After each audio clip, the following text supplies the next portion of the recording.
8월 28일입니다. 이제 3일만 지나면 9월이 됩니다. 코로나가 극성 부리고 있습니다.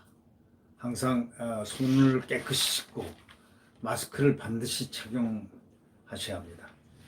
특히 아파트 같은 데 사시는 분들은 엘리베이터를 조심하시고, 모든 층에서 건물 중에서 엘리베이터는 작은 공간에 아주 위험한 그런 공간으로 인식하시고, 마스크와 손을 갖다가 얼굴에 절대 대지 말길 바랍니다. 네.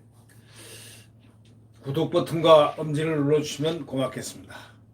어저께 그 검찰 소위 차장검사, 부장검사급 거의 마지막 평검사를 제외한 마지막 클래스의 검사들 인사이동이 있었습니다. 그런데 이변이 일어났습니다. 어떤 결론이냐? 정권에 대해서 충견 노릇을 잘하면 피의자라도 승진할 수 있다. 소위 오늘자 조선일보 사설자는 이렇게 얘기하고 있습니다. 문재인 소유물이 된 검찰이라고 얘기합니다. 문재인 대통령의 소유물이 된 검찰. 네, 그 표현이 상당히 적절할 것 같다는 그런 생각이 드네요. 청와대와 법무부가 어저께 차장검사급 이하 검찰 인사를 단행했습니다. 그 인사 내용을 보면 참 황당합니다. 네. 한동훈 검사장, 소위 말해서 윤석열 총장의 최측근이라고 했던 이 한동훈 검사장은 원래가 살아있는 권력에 대해서 수사를 했던 거의 지휘관이라고 해도 거의 문제가 없을 정도로 수사의 베테랑입니다. 이분이 울산시장 보다 이 조국 사건을 집중적으로 했던 아주 민한 검사장입니다. 이분을 갖다가 한동훈 검사장을 갖다가 휴대폰 압수하겠다고 폭행해서 공중부양해서 활극을 벌였던 그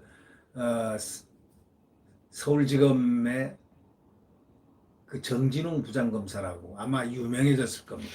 그분이 형사 1부장이 광주지검 차장검사로 승진했습니다. 이 부장에서 차장 승진하기는 상당히 어려운 건데 차장 승진을 했습니다. 이 폭행 혐의로 수사를 받은 피의자를 도리어 차장검사로 영전시킨 겁니다. 이 박원순 전 서울시장 그 피소 사실 유출 의혹 때문에 고발된 서울중앙지검 4차장은 1차장으로 중요 자리로 옮겼습니다. 네, 수사 대상자를 전국 검찰 수석 차장 자리에 앉힌 것입니다. 결국 윤석열 검찰총장 장모를 또 기소했던 검사, 그 김사는 서울중앙지검 2차장으로 왔습니다. 법무부 대변인이 3차장 자리를 꿰찼습니다. 부실 수사 지적을 받았던 옵티머스 펀드 수사 부장검사, 부실 수사를 왜 하느냐? 적극적으로 하지 않고 왜 하느냐? 이런 비판을 받았던 이 펀드 수사 부장검사, 라임 펀드 수사 담당 차장검사로 승진했습니다. 가서 라임도 뭉개버리라는 그런 뜻이라고 사설자는 지적하고 있습니다. 심지어 인터넷에 박원순 서울시장과 이렇게 팔짱을 끼고 양쪽에 웬 남자랑 같이 이렇게 사진을 찍고 그것을 올린 사람이 있죠. 페이스북에다 올리면서 나도 성추행했으니까 고발하라 이런 식으로 말이죠. 해서 이 서울시장을 옹호했던, 사실은 그 편에서 진혜원 검사 입장에서는 여성 편인 피해자 입장을 많이 이해를 해줘야 되는 그런 입장임에도 불구하고 오히려 박원순의 편을 들듯이 팔짱을 낀 사진을 탁 공유를 하면서 나도 성추행범이니 고발하라. 이게 뭡니까? 그 사람 또 김정숙 여사에게 찬사를 수시로 보냈지 않습니까? 좋은 보직 받았습니다. 네. 다 이거는 언론은 이미 예견된 것이라고 합니다. 다 예상은 대충 했지만 이렇게까지 완벽하게 완판을 할지는 몰랐죠. 청와대하고 법무부는 이달 초에 검사장급 인사에서 대검 차장, 반부패부장, 공공수사부장 비롯한 대검 핵심 간부, 서울중앙지검장, 법무부 검찰국장, 동부지검장 등 요직을 모조리 문재인 대통령과 인연이 있거나 또는 조국 채널A 사건 등에서 정권 편을 들었거나 하는 인물들로 꽉꽉 채웠습니다. 정권에 충견 노릇을 했다고 상을 줬다고 이렇게 사설자는 지적을 하고 있습니다. 이거는 충견 노릇했기 때문에 상을 준 것 아니냐라는 그런 뜻입니다. 이번 인사는 여기서 더 나가서 위법을 저지더라도 정권 편에만 서면은 출세가 보장된다라는 것을 보여줬다고 그런 인사라고 지적하고 있습니다. 검찰은 말이죠. 대통령 소유물이라고 공개 선언하는 그런 형태 아니냐라고 이 사설자는 핵심적으로 짚고 있습니다. 검찰은 대통령 소유물이라고 공개 선언하는 행태다. 이렇게 정의를 내리고 있습니다.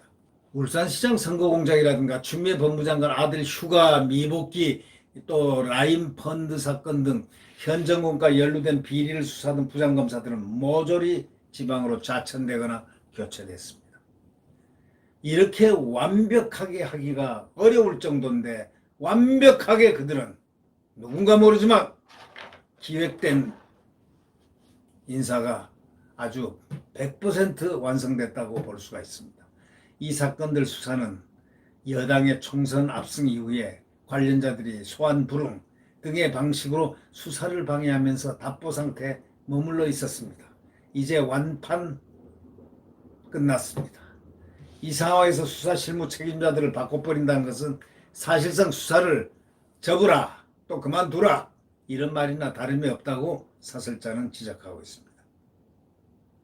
결론적으로 이 정권 충견이면 피의자까지 승진하는 이러한 문재인 소유물된 검찰 이런 제하의 사설 말미에 이렇게 기록하고 있습니다. 대통령이 인사권을 휘둘러서 정권 비리를 덮고 수사를 중단시키려 한다. 바로 이건 직권남용이다. 이렇게 결론을 내립니다. 이건 직권남용이다. 대통령이 직권남용한 것이다. 이런 얘기입니다. 대통령이 인사권을 휘둘러가지고 정권 비리를 덮고 수사를 중단시키려 한다. 이건 직권남용이다. 이 조선일보 사설자의 말미에 내린 6글자 직권남용이다. 이 말이 상당히 가슴에 들어오고 있습니다. 태양은 내일 다시 떠오릅니다. 태양은 내일 다시 떠오릅니다. 새벽 4시, 5시, 6시 그 5시가 가장 추운 새벽입니다. 그러나 그 맑은 대지의 공기, 차가운 대지의 공기는 곧바로 떠오르는 태양과 함께 희망을 재촉하고 드디어 자유 대한민국 애국가가 퍼지면서 태극기가 펄럭일 것입니다. 네. 구독 버튼과 엄지를 눌러주시면 고맙겠습니다. 안녕히 계십시오.